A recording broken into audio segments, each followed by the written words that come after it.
हाय बच्चों, कैसे हैं आप? बच्चों देखिए, आपको मैंने फिजिक्स के चैप्टर इलेक्ट्रिसिटी के कुछ नोट्स की वीडियो पहले अपलोड की थी। आज मैं आपको इस चैप्टर के न्यूमेरिकल्स को सॉल्व करना सिखाऊंगी। देखिए बच्चों, आप न्यूमेरिकल सॉल्व करना जानते हैं, आई नो। बट क्या होता है कि बच्चे न्यूमेरिकल सॉल्व कर लेते हैं, अच्छे से आंसर निकाल लेते हैं, लेकिन उसको अच्छे से प्रेजेंट नहीं कर पाते। इस वजह से उनके काफी मार्क्स कट हो जाते हैं। तो आपको मैं ऐसे सिखाऊंगी कि आपको पूरे न्यूमेरिकल्स को किस तरीके से प्रेजेंट करना है ताकि एग्जामिनर आपको फुल मार्क्स दे।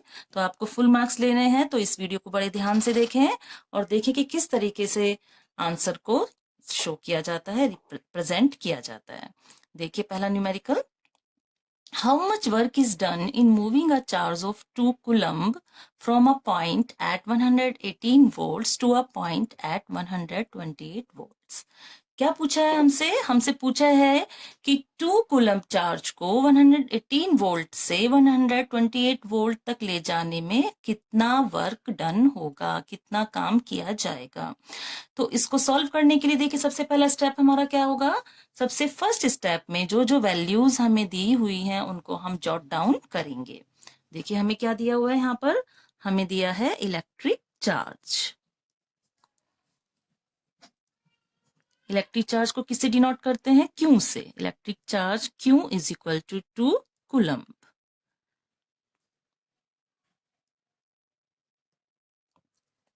पोटेंशियल डिफरेंस हमें नहीं दिया है, लेकिन हमें क्या दिया है कि हमें 2 पॉइंट का वोल्टेज दिया है, 118 एंड 128, और हमें जरूरत होती है पोटेंशियल डिफरेंस की। तो हम क्या करेंगे, पोटेंशियल डिफरेंस निकाल लेते हैं पहले। Potential difference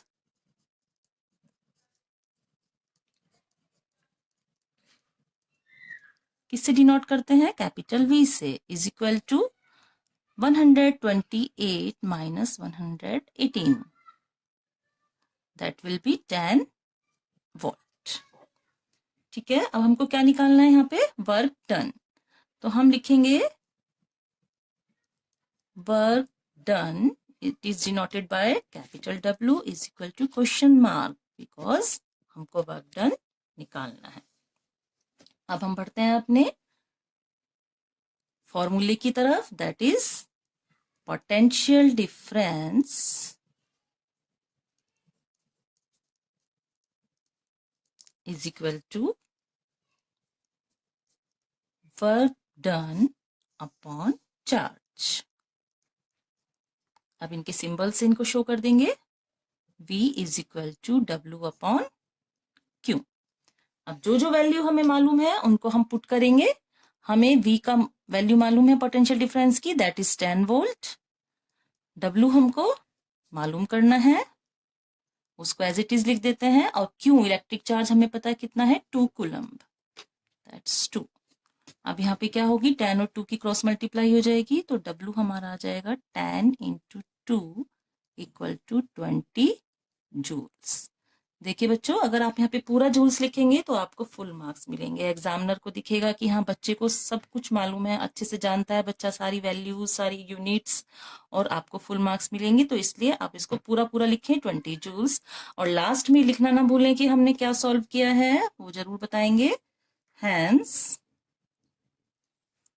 work done is 20 joules. चलिए बच्चों, अब हम एक और न्यूमेरिकल सॉल्व कर लें।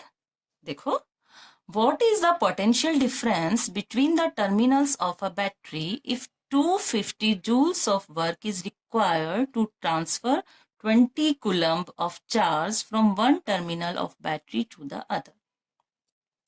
इस न्यूमेरिकल्स में हमें क्या क्या गिवन है और क्या क्या हमें सॉल्व करना है। देखिए, हमें पोटेंशियल डिफरेंस यानी कि V की वैल्यू निकालनी है, जिसके अंदर हमें वर्क दिया हुआ है कि 250 जूल्स वर्क किया जाएगा अगर हम 20 कूलम्ब चार्ज को एक टर्मिनल से बैटरी के दूसरे टर्मिनल में ट्रांसफर करें।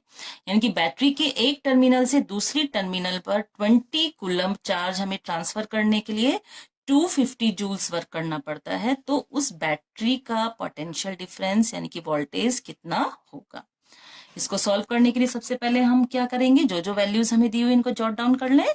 देखिए, हमें दिया है यहाँ पर वर्क डन। वर्क डन यानी कि W is equal to 250 joules. और क्या दिया हुआ है, चार्ज दिया हुआ है, यानी कि क्यू, दैट इज 20 कूलम्ब। निकालना क्या है हमको, potential difference, it means V।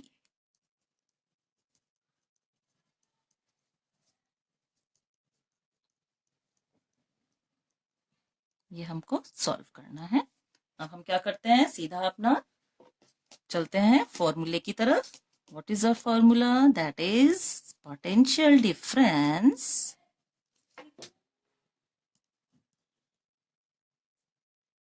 is equal to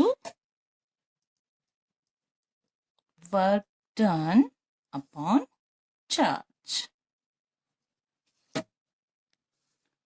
यानी कि V is equal to W upon Q।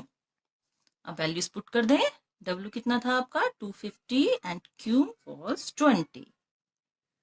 आप इसको सॉल्व करेंगे तो आ जाएगा 12.5 वॉल्ट। ठीक है, लास्ट में आंसर लिख देंगे बस, hence potential difference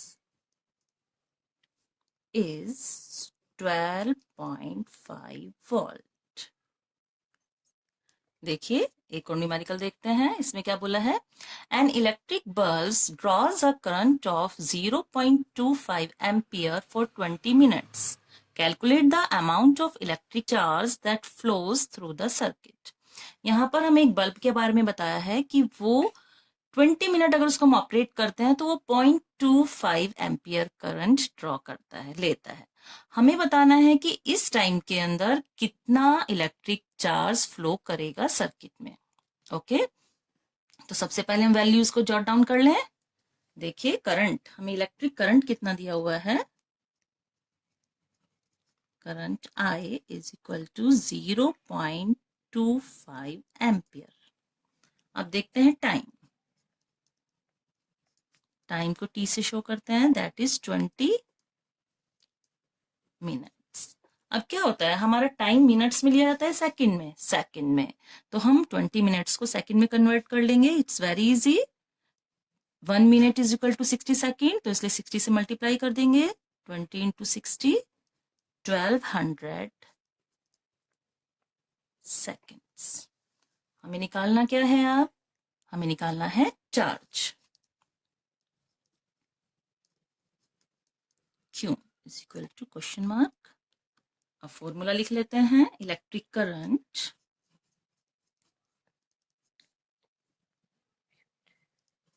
is equal to charge upon time, यानी कि I is equal to Q upon T। I की वैल्यू 0.25, Q हमको सॉल्व करके बताना है, एंड T इज 1200। अब यहाँ पर 0.25 और 1200 की क्रॉस मल्टीप्लाई हो जाएगी, तो Q आपका कितना हो जाएगा, Q विल बी 0.25 इंटू 1200, और जब आप इसको सॉल्व करेंगे, मल्टीप्लाई करेंगे, तो आंसर आएगा 300 कूलम्ब। तो इस तरीके से लिखते भी देते हैं, thus the amount of electric charge that flows through the circuit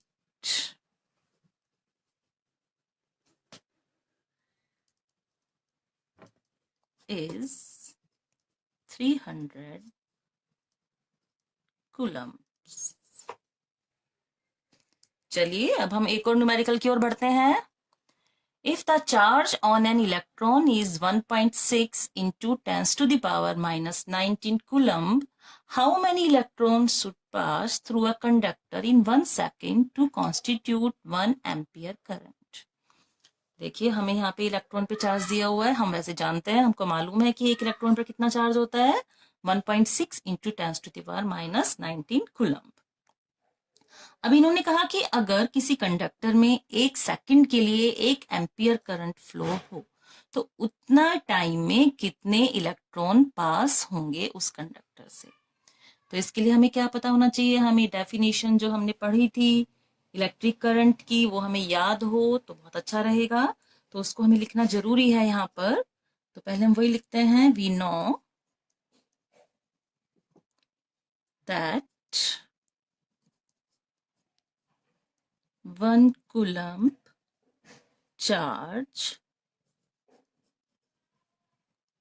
flows through a conductor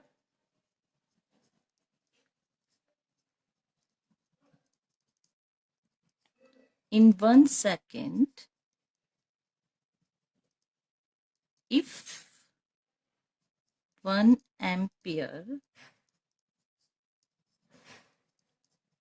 electric current flows in it। यानी कि अगर किसी कंडक्टर के अंदर 1 सेकंड तक 1 एम्पियर करंट फ्लो करती है तो वो 1 कूलम्ब चार्ज उसमें फ्लो होता है।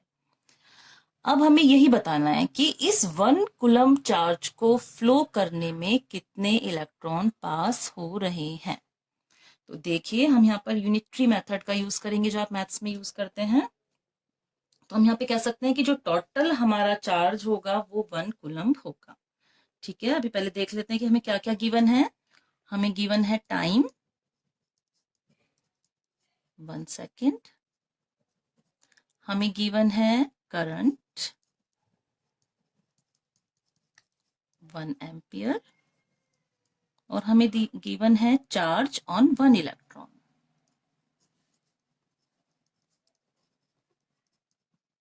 That is 1.6 into 10⁻⁻19 coulomb.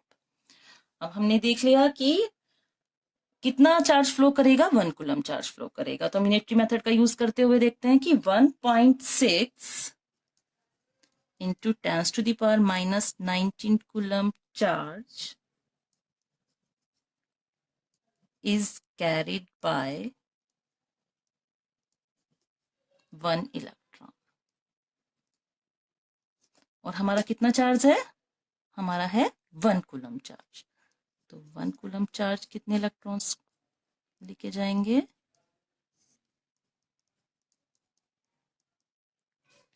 ये आ जाएगा 0.625 इंटू 10⁻⁹।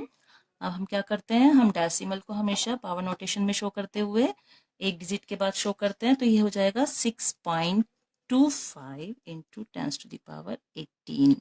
अब यहाँ पे कोई यूनिट होगी बच्चों क्या, नो, क्योंकि इट इज अ नंबर, ये इलेक्ट्रॉन्स का नंबर है, इसकी यहाँ पे कोई यूनिट नहीं होगी। बस लास्ट में हम आंसर लिख देते हैं, hence 6.25 into 10⁻18 electrons would pass through the conductor।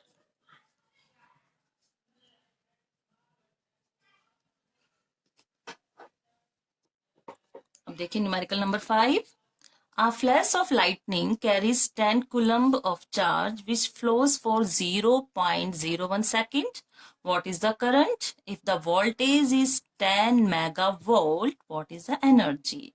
यहाँ पर आपको दो वैल्यूज निकालनी है, एक करंट की और एक एनर्जी की। तो देखिए पहले हम जॉट डाउन कर लें कि हमें क्या क्या वैल्यूज दी हुई हैं। हमें वैल्यूज दी हुई हैं टाइम 0.01 सेकेंड, हमें यहाँ पे दिया हुआ है वोल्टेज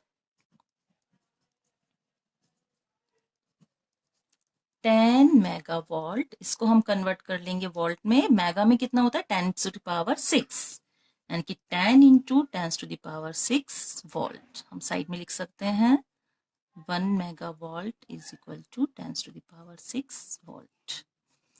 अब देखिए और हमें क्या दिया है, बस दो वैल्यू हमें दी है, हमें निकालनी है करंट और एनर्जी। एनर्जी क्या है, energy is equal to work done. Means W हमको निकालना है। चलिए पहले हम निकालते हैं इलेक्ट्रिक करंट। इलेक्ट्रिक करंट का फार्मूला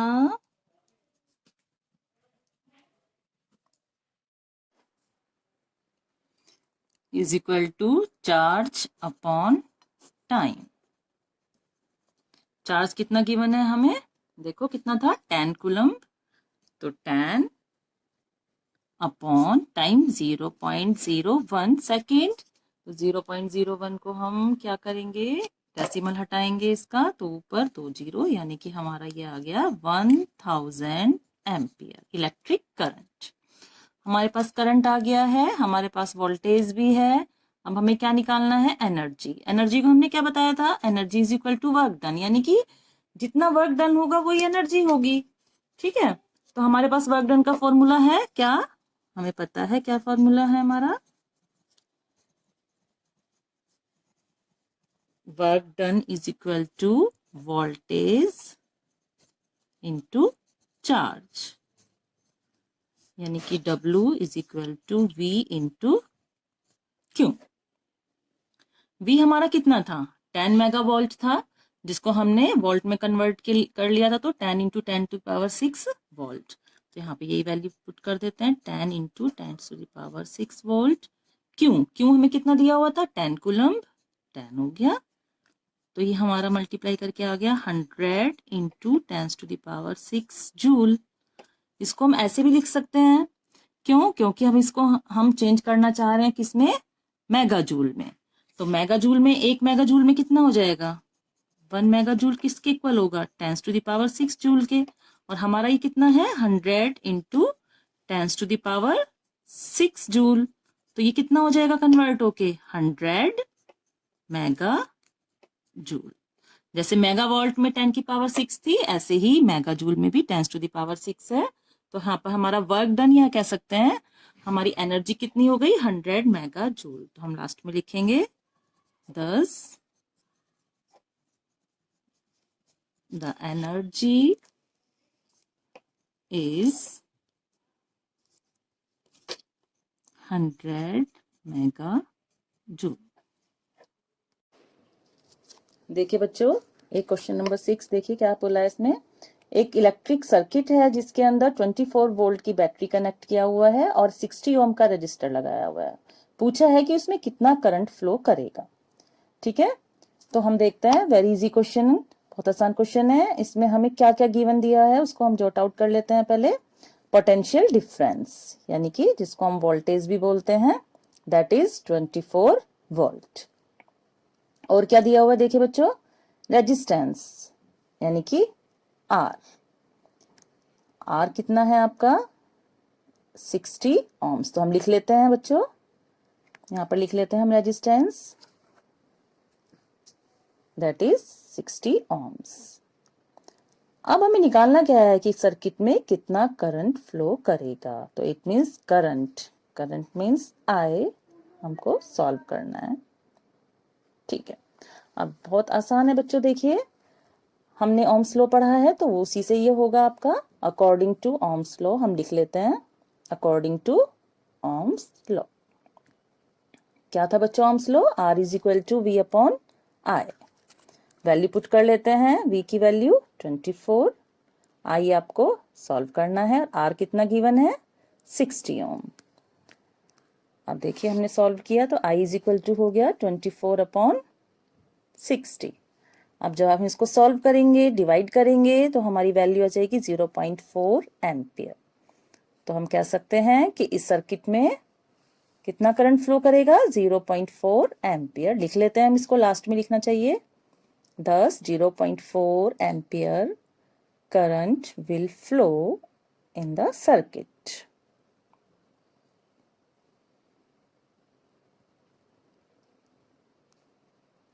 देखिए बच्चों, एक और क्वेश्चन देखते हैं, क्वेश्चन नंबर 7 क्या बोला है। An electric iron draws a current of 3.4 ampere from the 220 volt supply line. What current will this electric iron draw when connected to 110 volt supply line? देखिए इस क्वेश्चन में हमें बोला कि जब हम आयरन को कनेक्ट करते हैं 220 वोल्ट सप्लाई लाइन से तो 3.4 एम्पियर करंट ड्रॉ करती है, और उसी आयरन को अगर हम 110 वोल्ट सप्लाई से कनेक्ट कर दें तो वो कितनी करंट ड्रॉ करेगा। अब इसमें हमें ध्यान देने वाली बात क्या है कि हमारी जो आयरन है वो चेंज नहीं हो रही है, यानी कि जो उसमें वायर है वो सेम वायर है। तो हम इस आयरन का पहले रेजिस्टेंस निकाल लेंगे। लिख लेते हैं, चलिए पहले क्या क्या दिया हुआ है। हमें गिवन है current I is equal to 3.4 ampere. Voltage कितना गिवन है, वोल्टेज है 220 वोल्ट। अब हम लगाते हैं वही अपना ohms law. According to ohms law R is equal to V upon I। V कितना है 220, I 3.4।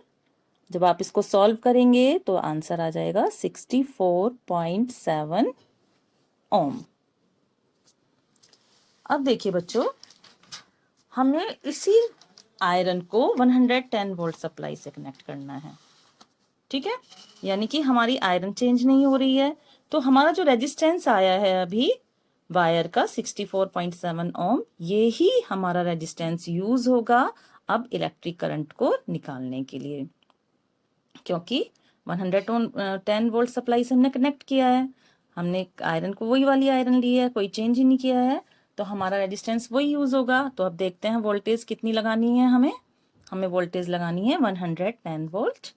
रेजिस्टेंस हमारा सेम रहेगा जो हमने अभी सॉल्व किया था, निकाला था अभी 64.7 ओम।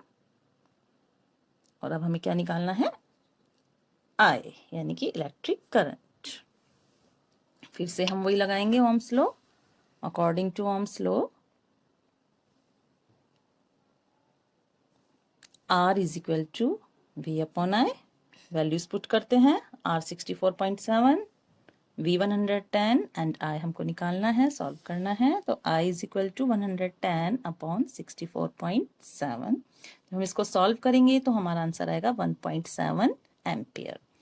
तो हमने क्या देखा कि इस तरीके से जो हमारी आयरन है वो 107 एम्पियर करंट ड्रॉ करेगी। तो हम इसको लिख लेते हैं, iron will draw 1.7 ampere current when connected to 110 volt supply।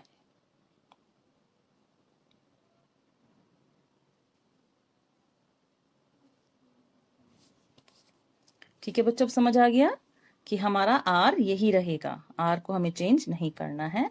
Resistance 64.7 ही रहेगा। 110 वोल्ट सप्लाई से कनेक्ट करेंगे तो 1.7 एम्पियर करंट ड्रॉ कर रही है। और जब 220 वोल्ट सप्लाई से कनेक्ट किया था हमने तो कितना करंट ड्रॉ कर रही थी, 3.4। देखिए हाफ हो गई है ना करंट। चलिए बच्चों, क्वेश्चन नंबर 8 देखते हैं अब। A resistance of 20 ohms has a current of 2 amperes flowing in it. What potential difference is there between its ends?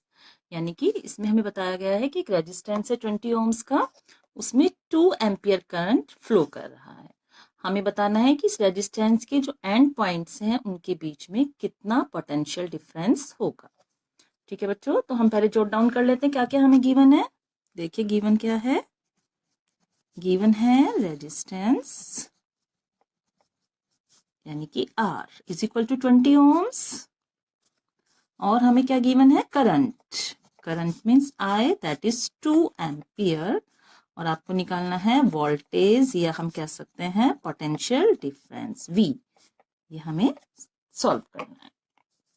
Very easy बच्चों, ohms लॉ लगाएंगे। क्या है बताइए, yes very good, R is equal to V upon I। R is 20, V आपको solve करके बताना है, and V I 2। Cross multiply हो गया, V is equal to 20 into 2, 40 volt. तो हमने क्या देखा इस क्वेश्चन में, कितना हो गया आपका 10, there will be 40 volts PD यानी कि potential difference across the ends of resistor. ठीक है बच्चों, अब देखते हैं 9th question. A current of 5 ampere flows through a wire whose ends are at a potential difference of 3 volts. Calculate the resistance of the wire. I think it's very easy. इसमें हमें क्या क्या गिवन है देखिए, लिख लेते हैं हम। करंट I 5 एम्पियर, और क्या गिवन है, पीडी पोटेंशियल डिफरेंस, जिसको हम वी से डिनोट करते हैं, दैट इज 3 वोल्ट, और आपको रेजिस्टेंस फाइंड करना है R according to ohm's law. क्या है, R is equal to V upon I. वी की वैल्यू है 3 और आई की 5। 3 अपॉन 5 0.6 ओम। कितना होगा रेजिस्टेंस, 0.6 ओम। देखते हैं एक और क्वेश्चन, 10th क्वेश्चन। पीडी यानी कि potential difference of 10 volt is needed to make a current of 0.02 ampere flow through a wire. What PD is needed to make a current of 250 milliampere flow through the same wire? यानी कि एक wire के अंदर 10 volt PD की जरूरत पड़ती है 0.02 ampere current को फ्लो होने के लिए। अगर उसी वायर के अंदर हमें 250 मिली एम्पियर करंट को फ्लो करना है तो कितना पोटेंशियल डिफरेंस होना चाहिए। ठीक है बच्चों, इस क्वेश्चन में वही बात ध्यान रखेंगे जो हमने पहले याद रखी थी, क्या कि हमारा वायर सेम है।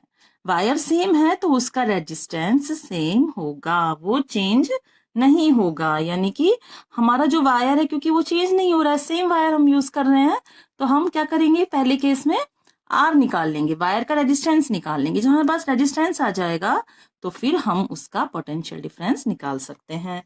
तो देखिए सबसे पहले हमें क्या क्या गिवन है यहाँ पर। करंट गिवन है 0.02 एम्पियर, और पीडी यानी कि पोटेंशियल डिफरेंस वी गिवन है 10 वोल्ट। तो हम क्या करेंगे, हमें आर निकालना है, resistance, that will question mark हो गया आपका। ओम्स लॉ लगाएंगे,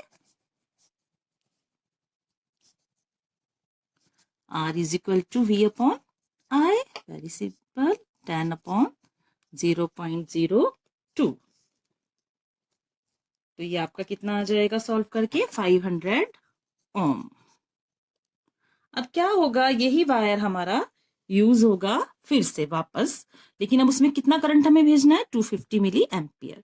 तो अब हम करेंगे करंट आई गिवन है 250 मिली एम्पियर, और रेजिस्टेंस वो हमारा रहेगा सेम 500 ओम, और हमें क्या निकालना है, पीडी। अब इस क्वेश्चन में एक बात पे ध्यान देना है आपको बच्चों, वो क्या कि यहाँ पर हमारी करंट कितनी दी है, 250 मिली एम्पियर। तो इसको हम एम्पियर में करंट कन्वर्ट करेंगे। 1 मिली में कितना एम्पियर होता है, 1 मिली एम्पियर का मतलब होता है 10 टू द पावर -3 एम्पियर। तो ये हमारी कितनी हो जाएगी, 250 into 10 to the power -3 ampere. बस अब फिर से ओम्स लॉ लगाएंगे हम, और वापस वैल्यू पुट कर देंगे। आर तो आपका ये 500 ही रहेगा, वी आपको निकालना है, I 250 into 10 to the power -3, तो वी कितना हो गया, 500 into 250 into 10 to the power -3। ये मल्टीप्लाई करेंगे तो कितना आ जाएगा, 125,000 इंटू 10 टू द पावर 3। 000 का मतलब 10 टू द पावर 3, पॉजिटिव और नेगेटिव कैंसिल हो गई, तो कितना आ गया, 125 वोल्ट। तो इस तरीके से हमने क्या देखा, हमने देखा कि उसी वायर को जब हमने कनेक्ट किया है वापस 250 मिली एम्पियर की करंट फ्लो करने के लिए, तो वहां पर हमें 125 वोल्ट का पीडी चाहिए, पोटेंशियल डिफरेंस चाहिए। चलिए बच्चों, अब रेजिस्टिविटी के कुछ क्वेश्चंस देख लेते हैं हम। देखिए, A copper wire of length 2 meter and area of cross section 1.7 into 10 to the power minus 6 meter square has a resistance of 2 into 10 to the power minus 2 ohms. Calculate the resistivity of copper. यानी कि हमें यहाँ पर wire की length, area और resistance दिया हुआ है, हमें उसकी रेजिस्टिविटी निकालनी है। ठीक है बच्चों, पहले हम जॉट डाउन कर लें क्या क्या गिवन है। देखिए गिवन है हमारे पास length of the wire, length of the wire 2 metre, area यानी कि लेंथ को हमने L से डिनोट कर दिया, एरिया को A से, that is 1.7 into 10 to the power minus 6 metre square, resistance यानी कि R that is 2 into 10 to the power minus 2 ohms। हमें रेजिस्टिविटी फाइंड आउट करनी है। रेजिस्टिविटी का सिंबल ये निकालना है। अब हम फॉर्मूला लगा दें रेजिस्टिविटी का। क्या फार्मूला बताइए बच्चों? रो, ये रो है ना, rho is equal to R into A upon L. Values put कर देते हैं, 2 into 10 to the power minus 2 into 1.7 into 10 to the power minus 6 upon 2। 2 से 2 कैंसिल हो जाएगा, कितना आ जाएगा 1.7 into 10 to the power minus 8। अब यूनिट क्या होगी रो की? Ohm metre. तो इस तरीके से हमने देखा कि इस वायर की रेजिस्टिविटी कितनी है, इस वायर की रेजिस्टिविटी कितनी है 1.7 into 10 to the power minus 8 ohm metre. देखिए ये कितना आ गया था 10 to the power minus 8। 10 to the power minus 8 कहाँ से आई ये पावर? -2 और -6 दोनों माइनस की पावर से तो क्या होंगी, एड अप हो जाएंगी, ऐड होके हो गई 8। तो इस तरीके से रेजिस्टिविटी जो आई है इस वायर की वो होगी 1.7 into 10 to the power minus 8 ohm metre. अब देखते हैं एक और न्यूमेरिकल। देखिए इसको ध्यान से देखेंगे। A 6 ohm resistance wire is doubled up by folding. Calculate the new resistance of the wire. एक वायर है हमारा जिसका रेजिस्टेंस 6 ओम है, इसको हमने डबल कर दिया, फोल्ड कर दिया। फोल्ड करके क्या हुआ, वायर हमारा छोटा हो गया है। अब हमें उसका रेजिस्टेंस बताना है कि जब ये वायर छोटा हो गया तो कितना रेजिस्टेंस होगा। बच्चों इसमें एक बात ध्यान से देखेंगे कि जब हम वायर को डबल कर दें या हाफ कर दें, कुछ भी कर दें, तो रेजिस्टेंस पे इफेक्ट पड़ता है। मैंने आपको बताया था, वीडियो अगर आपने मेरी देखी हो इलेक्ट्रिसिटी चैप्टर की नोट्स की। लेकिन रेजिस्टिविटी पर कोई इफेक्ट नहीं पड़ता, रेजिस्टिविटी पर लेंथ और एरिया का कोई इफेक्ट उस पर नहीं पड़ता है। तो हम यहाँ पर यही देखेंगे कि हमारा जो ये वायर है, पहले हम इसकी रेजिस्टिविटी देखते हैं कि क्या होगी। अगर रेजिस्टिविटी हमारी सेम होगी तो फिर हम उसको जब फोल्ड अप कर लेंगे तो फोल्ड अप वायर की भी रेजिस्टिविटी वही होगी। तो हम रेजिस्टिविटी वाला फॉर्मूला यहाँ पे लगाएंगे जो हमने ऊपर वाले क्वेश्चन में लगाया था। देखिए बच्चों, सबसे पहले हम सपोज करते हैं, हमें यहाँ पे लेंथ और एरिया नहीं दिया हुआ है तो हमको सपोज करना होगा। Suppose length of the wire L metre and area of the cross section A metre square, क्योंकि एरिया है हमारा। ठीक है बच्चों, तो अब हमारा रेजिस्टेंस यहाँ पे दिया हुआ है। ये दोनों चीज तो हमने सपोज की हुई है, लेकिन रेजिस्टेंस हमें दिया हुआ है दैट इज 6 ओम। तो हम क्या करते हैं यहाँ पे कि हमारा जो रो वाला फॉर्मूला है उसमें से रेजिस्टेंस को अगर बाहर निकाल लाते हैं तो रेजिस्टेंस क्या हो जाएगा, रो into L upon A, row into L upon A. अब यहाँ पे आर कितना दिया हुआ है 6, हमने पुट कर लिया। बाकी हमें क्या दिया है, कुछ नहीं, रो तो रो रहेगा, एल हमने एल माना ही है, एरिया को हमने ए माना ही है। ये हमारी होगी इक्वेशन नंबर 1। अब हमने क्या किया, अब हमने वायर को डबल कर दिया, यानी कि अगर हमारा इतनी लेंथ का वायर था उसको डबल कर दिया हमने, हाफ रह गई हमारी लेंथ। तो अब हम लिखते हैं कि on doubling the wire, wire को डबल करने पर हमारी न्यू लेंथ कितनी हो जाएगी, न्यू लेंथ हो जाएगी L/2, क्योंकि हाफ रह जाएगी जब हम उसको डबल कर देंगे। और न्यू एरिया कितना हो जाएगा, जब हमने इसको डबल कर दिया तो एरिया हो जाएगा 2a।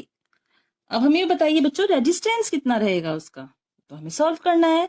लेकिन रेजिस्टिविटी कितनी होगी, रेजिस्टिविटी में कोई चेंज नहीं आएगा, वो रो ही रहेगी, जो पहले थी वही रहेगी रेजिस्टिविटी। अब हम देखते हैं क्या करते हैं, पुट करते हैं। तो हमें आर तो सॉल्व भी करना है, फाइंड आउट करना है। रो हमारा रो है ही इंटू एल अपॉन ए। अब एल की जगह हम क्या लिखेंगे यहाँ पे बताइए, एल बाय 2 और ए की जगह पे 2a, यानी कि हम चाहे तो इसको ऐसे भी लिख सकते हैं अपॉन 2 2 जा 4a। ये हो गई हमारी इक्वेशन नंबर 2। अब हम क्या करेंगे, इक्वेशन नंबर 2 को इक्वेशन नंबर 1 से डिवाइड करेंगे। तो देखिए क्या होता है, इक्वेशन नंबर 2 लिख लें पहले अपने, और इक्वेशन नंबर 1 कितनी थी हमारी, 6 is equal to rho into L upon A. अब इनको एडजस्ट करते हैं तो कितना हो जाएगा, R upon 6 is equal to rho into L upon 4a। ये रो इंटू एल डिनोमिनेटर में जाएंगे और ए चला जाएगा आपका न्यूमरेटर में।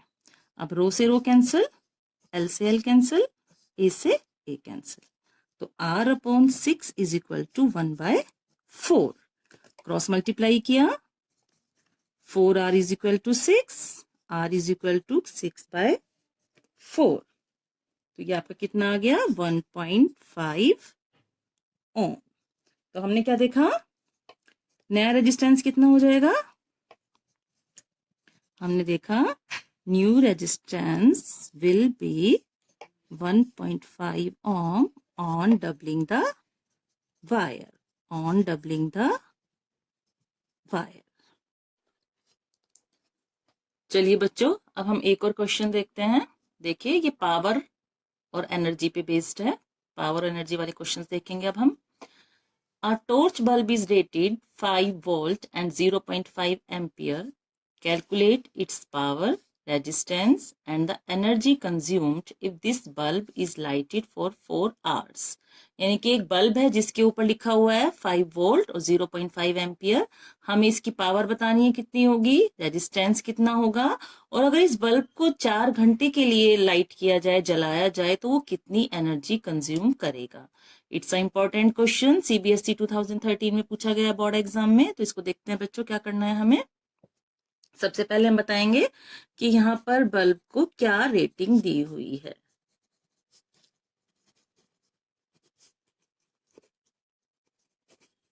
उससे हमें क्या पता लग रहा है, 5 वोल्ट, यानी कि हमें क्या दिया हुआ है यहाँ पे, वोल्टेज, जिसको हम वी से डिनोट करते थे 5 वोल्ट, और करंट यानी कि आई 0.5 एम्पियर। अब फर्स्ट पार्ट में हमें क्या कैलकुलेट करना है, इसकी पावर, यानी कि हमारा जो फर्स्ट पार्ट है उसमें हमें क्या कैलकुलेट करना है, पावर। पावर को हम किससे डिनोट करते हैं, पी से, ये हमें कैलकुलेट करना है। अब हम फॉर्मूला देखते हैं कौन सा लगेगा इसमें। पावर का फार्मूला आपको सबको लर्न होगा, P is equal to V into I. V कितना है 5, I है 0.5, मल्टीप्लाई करेंगे कितना आ जाएगा 2.5, और पावर की क्या यूनिट है, वॉट, कैपिटल W से, जिसको हम शो करते हैं। अब देखिए सेकंड पार्ट में हमें बताना है रेजिस्टेंस, रेजिस्टेंस यानी कि R, क्वेश्चन मार्क, ये हमको बताना है, सॉल्व करना है।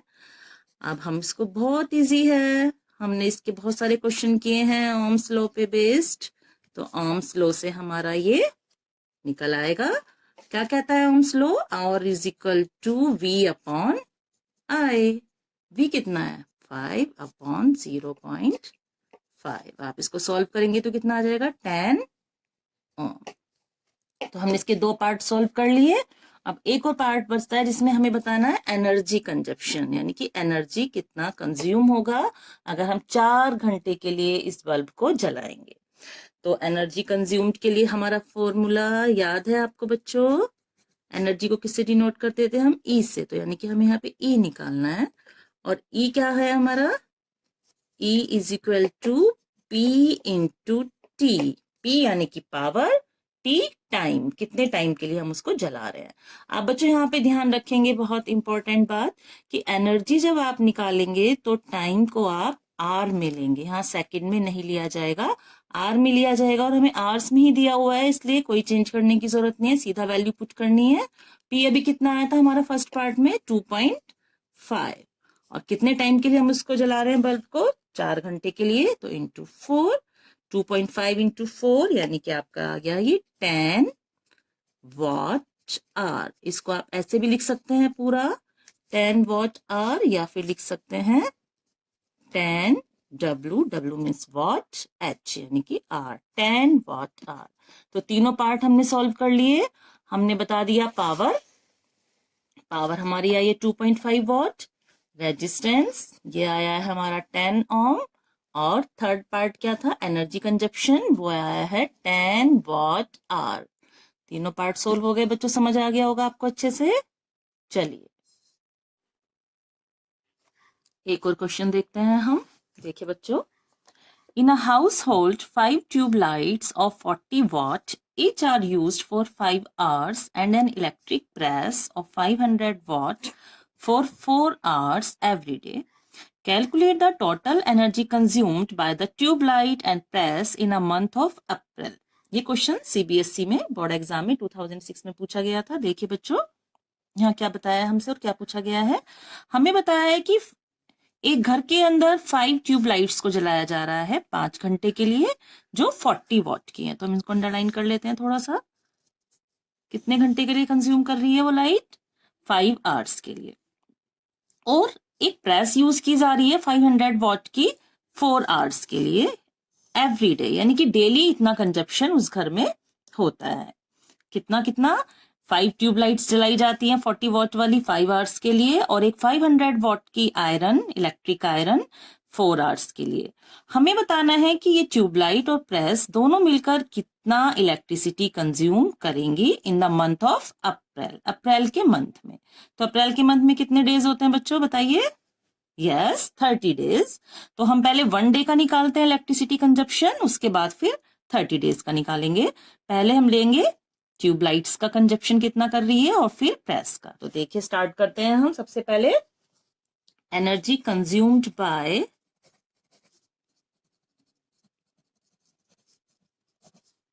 ट्यूबलाइट, पहले हम एक ट्यूबलाइट का निकाल लेते हैं। Energy consumed by 1 tube light used for, कितने घंटे के लिए जला रहे हैं, 5 आवर्स। ठीक है बच्चों, एनर्जी का फॉर्मूला बताइए, याद है ना, E is equal to P into T. P हमें कितना गिवन दिया है इन्होंने यहाँ पे, P है हमारा ट्यूबलाइट का 40 वॉट, और कितने टाइम के लिए हम उसको कंज्यूम कर रहे हैं, 5 आवर्स। देखिए बच्चों, यहाँ पर टाइम हमारा आवर्स में यानी कि घंटों में ही लिया जाएगा। एनर्जी की जहां बात होगी वहां पे टाइम आवर्स में लिया जाएगा। बाकी हमने जो पहले न्यूमेरिकल सोल्व किए हैं उसमें टाइम हमने सेकंड में लिया है, लेकिन एनर्जी जहां भी पूछी जाएगी तो उसके लिए टाइम को हम सेकंड में चेंज नहीं करेंगे। तो इन वैल्यूज को पुट कर दें हम, 40 इंटू 5 यानी कि 200 वॉट।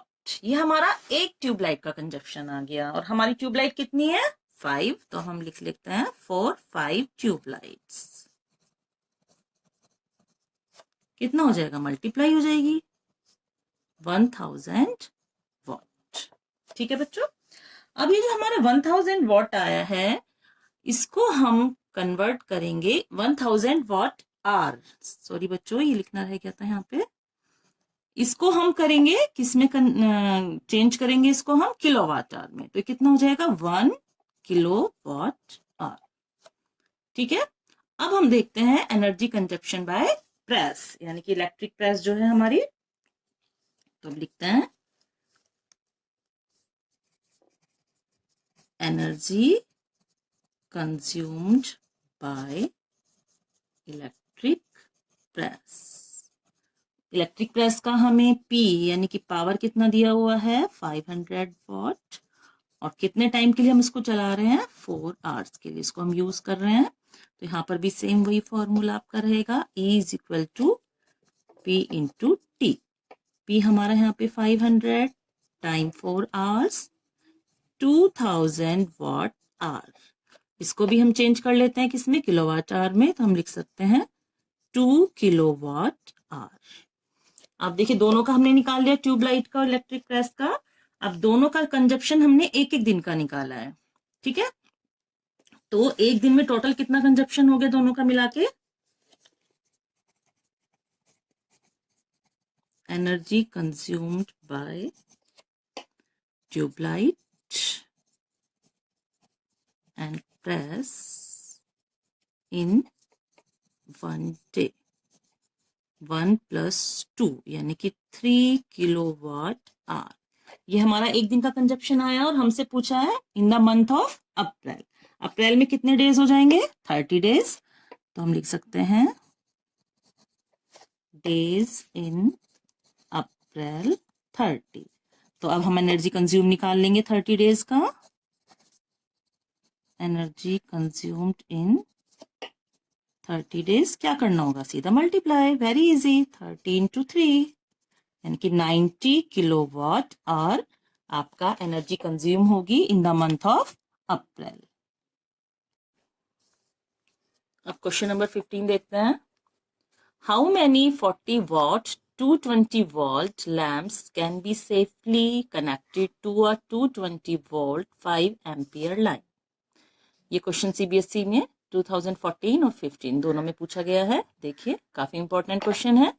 इन्होंने कहा है कि हमारी लाइन है, इलेक्ट्रिक लाइन, वो 220 वोल्ट 5 एम्पियर की है। तो इस लाइन पर हम कितने लैंप्स को सेफली कनेक्ट कर सकते हैं जो 40 वॉट के हैं और वोल्टेज उनकी वही है 220 वोल्ट, यानी कि सेम वोल्टेज है। देखिए वोल्टेज सेम है, सेम वोल्टेज पे काम करना है, लेकिन लैंप्स जो हैं वो 40 वॉट के हैं और हमारी जो लाइन है इलेक्ट्रिक लाइन वो 5 एम्पियर की है। तो इसके लिए देखिए हमें क्या करना होगा। हम सबसे पहले ही देखेंगे कि हमारा एक लैंप कितना इलेक्ट्रिक करंट ड्रॉ करेगा, यानी कि एक लैंप कितना करंट लेगा। देखिए देखिए अब लिखते हैं हम, the current drawn by a 40 watt 220 volt lamp. देखिए हमें जो रेटिंग दी हुई है लैंप की वो कितनी है, 40 वॉट, यानी कि हमें यहाँ पे क्या दिया हुआ है, इसकी पावर 40 वॉट। और क्या दिया हुआ है हमें, हमें दी हुई है वोल्टेज या पोटेंशियल डिफरेंस भी हम बोलते हैं इसको, capital V, that is 220 what. अब देखिए हम इससे क्या निकाल सकते हैं, हमें निकालना है कि कितनी करंट ड्रॉ कर रहा है ये लैंप। तो हमारे पास पावर का फॉर्मूला है क्या, बताओ बच्चों, P = V × I। अब यहाँ पे जो करंट ड्रॉ करेगा ये लैंप उसको हम I1 कह देते हैं, क्योंकि हमारे पास एक करंट और है जो हमारी इलेक्ट्रिक लाइन की दी हुई है, तो कंफ्यूज ना हो इसलिए इसको हम I1 बोल देते हैं। यहाँ पे हम लिख भी सकते हैं I1। देखिए तो I1 यानी कि हमारी I1 कितनी हो जाएगी, और पावर P1, I1 कितना हो जाएगा हमारा, P1/V, यानी कि 40/220। इसको हम पूरा सॉल्व ना करके फ्रैक्शन में ही रख लेते हैं, 2/11 एम्पियर। ठीक है बच्चों। अब हमारी जो इलेक्ट्रिक करंट की लाइन है वो 220 वोल्ट 5 एम्पियर की है, इसलिए हम देखें कि कितने लैंप हम उससे कनेक्ट कर सकते हैं। इसको हम लिखेंगे भी साथ में, as electric line is of rating 220 volt 5 ampere, hence we can connect n lamps, n क्या है, number of lamps in parallel। n क्या हो जाएगा हमारा, आई, जो टोटल करंट हमें बताई है वो, अपॉन जो एक लैंप ने हमारी करंट ड्रॉ की है। यानी कि हमें कितना दिया हुआ था, आई 5 एम्पियर दिया हुआ था। 5/2/11, तो ये क्या हो जाएगा, 11 आपका चला जाएगा ऊपर न्यूमरेटर में, और 2 डिनोमिनेटर में रहेगा। 55/2 यानी कि 27.5। अब 27.5 नंबर ऑफ लैम्प्स है, तो ये फ्रैक्शन में तो होंगे नहीं 27.5, तो इसको राउंड ऑफ कर लेते हैं, हम लिख सकते हैं 27। तो हमने क्या देखा, hence 27 lamps can be connected to 5 ampere 220 volt line. तो देखिए बच्चों, हमें एक लैंप का यहाँ पे दिया हुआ था रेटिंग वॉट और वोल्ट में, और हमें बताना था कि ऐसे कितने लैंप को हम कनेक्ट कर सकते हैं 5 एम्पियर लाइन से। तो हमने पहले क्या किया कि हमने देखा कि एक लैंप कितनी इलेक्ट्रिक करंट ड्रॉ करेगा।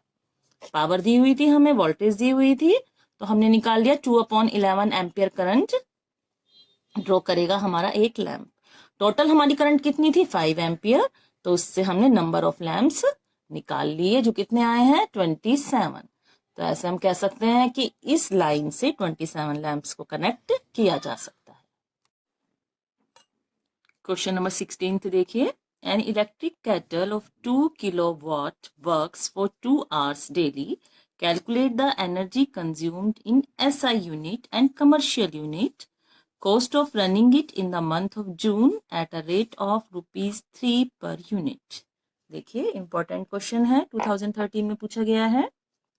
यहाँ पे क्या बोला है हमसे, हमसे कहा है कि कैटल है, इलेक्ट्रिक कैटल, जो कितने वॉट की है, 2 किलोवाट की है, यानी कि इसकी पावर है 2 किलोवाट, और वो डेली 2 hours के लिए, 2 घंटे के लिए काम करती है। हमें बताना है कि वो कितनी एनर्जी कंज्यूम करेगी, एसआई यूनिट में भी बताना है और कमर्शियल यूनिट में भी बताना है। फिर बताना है कि अगर एक यूनिट ₹3 की है, तो जून के मंथ में अगर उसको हम डेली यूज कर रहे हैं, तो कितनी कॉस्ट होगी उसको यूज करने की, यानी कि वो कितनी एनर्जी कंज्यूम करेगी, तो उसका कितना कॉस्ट पड़ेगा। तो देखिए हम क्या करते हैं, सबसे पहले लिखते हैं कि हमें क्या क्या गिवन है। हमें गिवन है पावर P 2 किलोवाट। इस किलोवाट को हम किलोवाट में ही रखेंगे, क्योंकि हमें कमर्शियल यूनिट भी निकालनी है, हमें यूनिट के चार्ज भी निकालना है, कॉस्ट भी निकालनी है, तो इसलिए हम इसको किलोवाट में ही रखेंगे, चेंज नहीं करेंगे। टाइम हमारे पास कितना दिया हुआ है इन्होंने, 2 hours डेली, यानी कि डेली 2 hours हम इसको यूज कर रहे हैं। अब हमसे जून के मंथ में पूछा है, तो जून के मंथ में कितने डेज होते हैं, 30 डेज। तो हम लिख सकते हैं time of use in the month of June. अब जून के मंथ में है 30 डेज, और हम यूज कर रहे हैं डेली 2 hours, तो टाइम कितना हो जाएगा हमारा, 2 × 30, यानी कि 60 hours वो हमारी कैटल यूज होगी। अब हमें निकालना है सबसे पहला part, energy consumed, SI unit में भी और कमर्शियल यूनिट में भी। तो देखिए पहले हमारी यहाँ पर एनर्जी कंज्यूम्ड,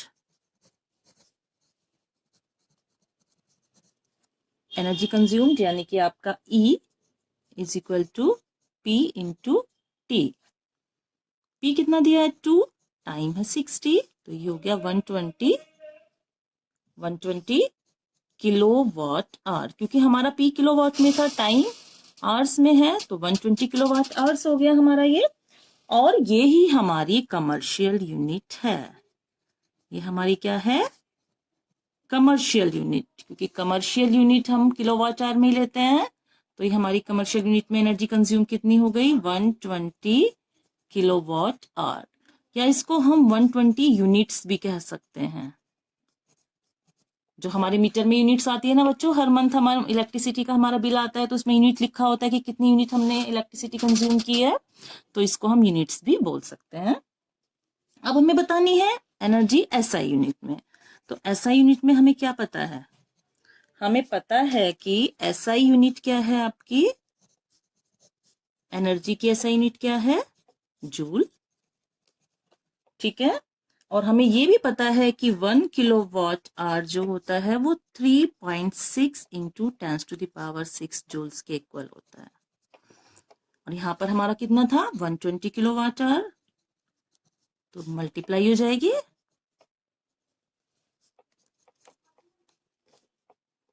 ये आपकी आ जाएगी 432 इंटू 10⁻⁶, या हम लिख सकते हैं 4.32 इंटू 10⁸ जूल्स। बच्चों इसको थोड़ा ठीक कर लें, 10। ठीक है, अब हमें क्या बताना है, हमारी एनर्जी कंज्यूम्ड SI यूनिट में भी हो गई, कमर्शियल यूनिट में भी हो गई। हमें बताना है कॉस्ट, यानी कि इसको अगर हम मंथ में, जून के मंथ में इसको हम यूज कर रहे हैं तो कितनी कॉस्ट पड़ेगी। तो लिख देते हैं cost of consumption in the month of June at rate of ₹3 per unit. कितनी हो जाएगी कॉस्ट आपकी, एक यूनिट की 3 रुपीज है और हमारी 120 यूनिट्स आई थी, तो मल्टीप्लाई, ये हो गया ₹360, यानी कि 360 रुपीज की कॉस्ट इसकी होगी। तो यहाँ पर हमसे कैटल को अगर हम जून के मंथ में ऑपरेट कर रहे हैं 2 आवर्स डेली, तो वो SI यूनिट और कमर्शियल यूनिट में हमने बता दिया कितनी एनर्जी कंज्यूम करेगी, वो 120 किलोवाट आवर यानी कि 120 यूनिट कंज्यूम करेगी। और अगर जूल्स में देखें तो 4.32 10⁸ जूल्स एनर्जी कंज्यूम करेगी, और उसकी कॉस्ट कितना पड़ेगी, 360 रुपीज उसकी कॉस्ट होगी। तो बच्चों आपको समझ आ गया होगा ये क्वेश्चन अच्छे से, इंपॉर्टेंट क्वेश्चन है, इसको ध्यान से देख लें, समझ लें अच्छे से। चलिए बच्चों अब देखते हैं question number 17। Calculate the heat produced when 96,000 coulomb of charge is transferred in 1 hour through a PD of 50 volts। यानी कि हमें बताना है कितनी हीट प्रोड्यूस होगी जब 96,000 कूलम चार्ज को ट्रांसफर किया जाएगा 1 घंटे में, और पोटेंशियल डिफरेंस है 50 वोल्ट। तो देखिए इसके सॉल्यूशन के लिए हमें हीट प्रोड्यूस निकालनी है, और हीट प्रोड्यूस्ड का हमारा फार्मूला क्या था, H = I² RT। आई हमारे पास है, नहीं है, आर हमारे पास है, नहीं है, टी टाइम हमारे पास है, बट हमें आई और आर यानी कि करंट और रेजिस्टेंस की जरूरत है। तो उसको निकालने के लिए हम क्या यूज करेंगे, अपने हम पे यहाँ पर हमारे 3 फॉर्मूले यूज होंगे, तब हमारा क्वेश्चन सॉल्व होगा। सबसे पहले हम निकालेंगे करंट, करंट हमें निकालनी है, और हमें गिवन क्या है, चार्ज यानी कि Q 96,000 कूलम, और हमें क्या टाइम दिया हुआ है, टाइम 1 आवर।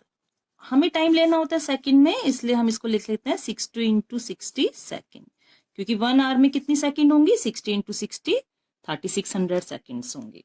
तो देखिए पहले हम अपना करंट निकालने के लिए फॉर्मूला लगाते हैं करंट का, I = Q/T, 96,000 / 60 × 60। हम इसको सॉल्व करेंगे, आ जाएगा 26.67 एम्पियर। ठीक है बच्चों, हमारे पास करंट आ गया। अब हमें क्या रह गया निकालने के लिए, रेजिस्टेंस, क्योंकि रेजिस्टेंस हम निकालेंगे तभी हमारा फिर हीट प्रोड्यूस निकल पाएगा। तो रेजिस्टेंस के लिए हम अपना वही ओम्स लॉ,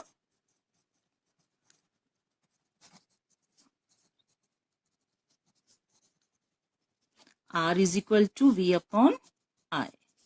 V कितना दिया हुआ है हमें, 50 वोल्ट, 50, और I अभी हमने निकाला है 26.67। तो हम इसको सॉल्व करेंगे तो R हमारा आ जाएगा 1.87 ओम।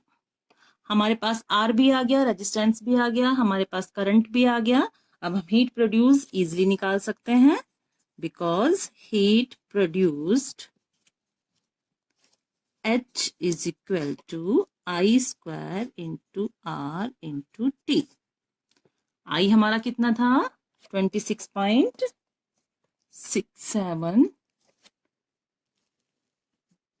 स्क्वायर, आर अभी हमने निकाला 1.87 और टाइम हमारा कितना था 60 इंटू 60। ये स्क्वायर में है तो इसको 2 टाइम्स लिखा जाएगा।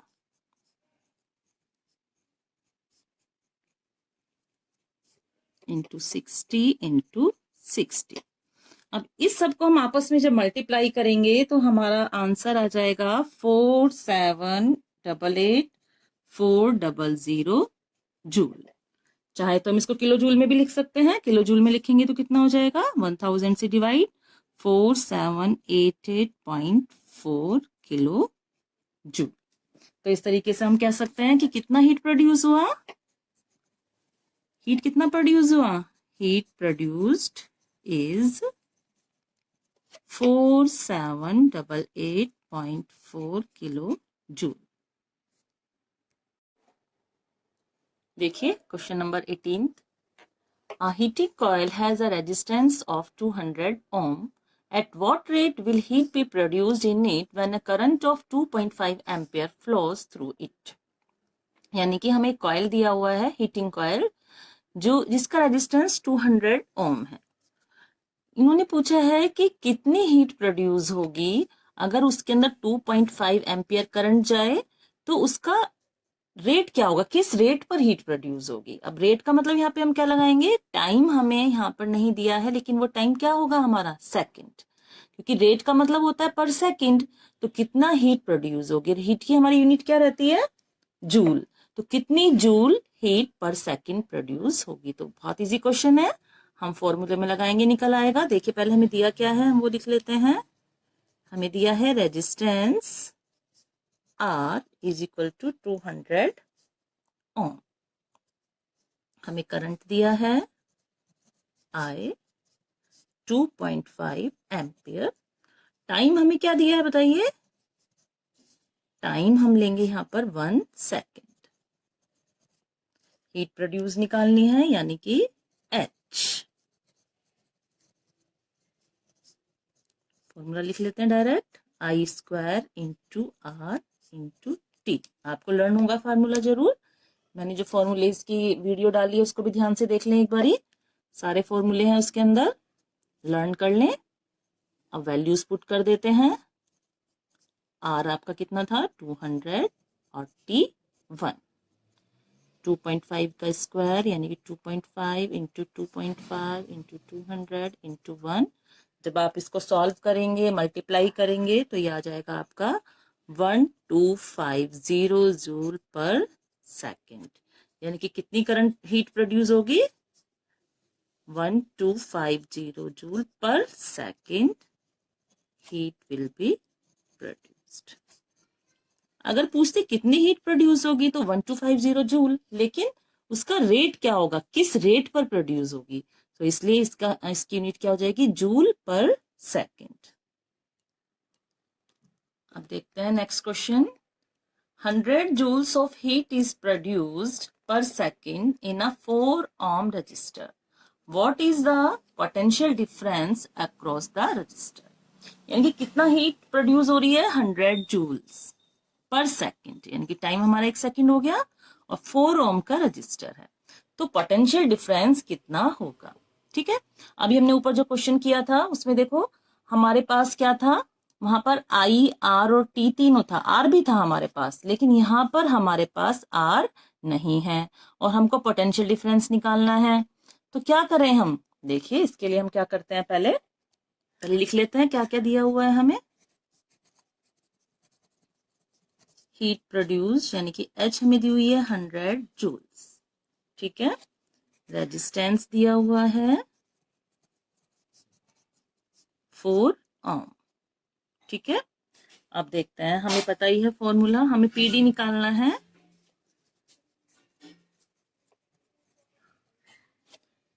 हमारा जो फॉर्मूला भी हमने पिछले वाले क्वेश्चन में यूज किया था, H is equal to I square into R into T.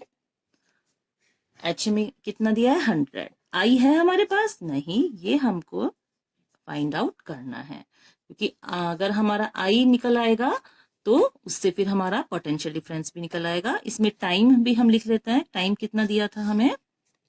1 second. क्यों? क्योंकि बोला है पर सेकंड, इट मीन्स 1 सेकंड दिया हुआ है। तो इसको सॉल्व करेंगे तो कितना आ जाएगा आपका? आई स्क्वायर हो जाएगा 100/4, यानी कि आई स्क्वायर हो जाएगा आपका 25, और 25 का आप स्क्वायर रूट निकालेंगे तो 5 एम्पियर, यानी कि 5 एम्पियर की करंट जो है वो यहाँ पर फ्लो करेगी। अब हमें चाहिए क्या? Potential difference. हमारे पास आई है, करंट है, हमारे पास रेजिस्टेंस है, तो बहुत इजी पड़ जाएगा आई थिंक, क्योंकि हम बहुत सारे क्वेश्चन कर चुके हैं ओम्स लॉ वाले। ओम्स लॉ में हमें यही तो चाहिए होता है।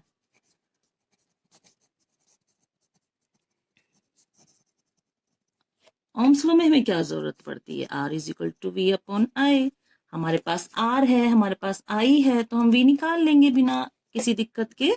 तो 4 = V हमें निकालना है, I है हमारा 5, तो V कितना हो गया बताइए? 5 × 4 = 20 वोल्ट, यानी कि 20 वोल्ट का पोटेंशियल डिफरेंस जो होगा वो रजिस्टर के बीच में होगा। ठीक है, तो हमसे यहाँ पे पूछा था पोटेंशियल डिफरेंस, तो उसको हमने सॉल्व करने के लिए पहले H = I² × RT की हेल्प से I निकाला, करंट निकाला, और फिर ओम्स लॉ की हेल्प से हमने पोटेंशियल डिफरेंस निकाल दिया। बच्चों समझ आ गया होगा आपको अच्छे से ये क्वेश्चन? चलिए बच्चों एक और क्वेश्चन देखते हैं। देखिए इसमें क्या दिया हुआ है। A resistance of 40 ohms and a one of 60 ohms, यानी कि यहाँ पे हमें दो रेजिस्टेंस दिए हुए हैं। They are arranged in series across 220 volt supply, यानी कि इन दो रेजिस्टेंस को सीरीज में अरेंज किया है, कनेक्ट जो किया वो सीरीज में किया है, और जो हमारी वोल्टेज है वो है 220 वोल्ट।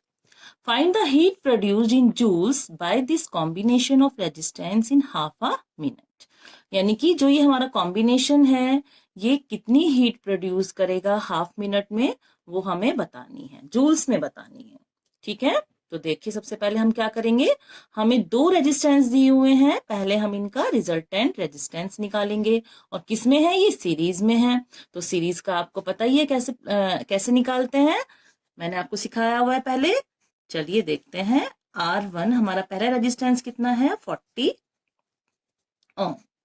दूसरा रेजिस्टेंस हमें दिया हुआ है 60 ओम, और कॉम्बिनेशन क्या है इनका? सीरीज। इन सीरीज, सीरीज में जो रिजल्टेंट आपका आएगा रेजिस्टेंस वो क्या हो जाएगा? R1 + R2, दोनों का प्लस कर देना है, सम है दोनों का, दैट इज 100 ओम। तो हमारा रेजिस्टेंस आ गया 100 ओम। अब हमारी यहाँ पे जो सप्लाई है वोल्टेज की, दैट इज कितनी है? 220 वोल्ट। हमारे पास R है, हमारे पास V है, तो क्या हम करंट निकाल सकते हैं? बताइए किससे निकाल सकते हैं? ओम्स लॉ से, बिकॉज R = V/I। R हमें कितना दिया है? 100, V हमारा 220, और हमें I निकालनी है, तो I कितनी हो जाएगी? 220/100। इसको सॉल्व करेंगे तो कितना आ जाएगा बच्चा? 2.2 एम्पियर। आई आ गया हमारे पास में।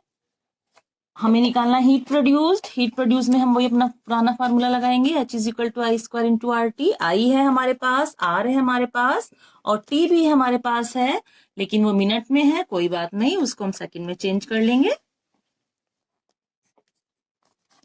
टाइम कितना दिया हुआ है हमें? Half minute.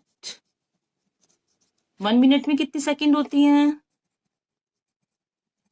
60 सेकंड।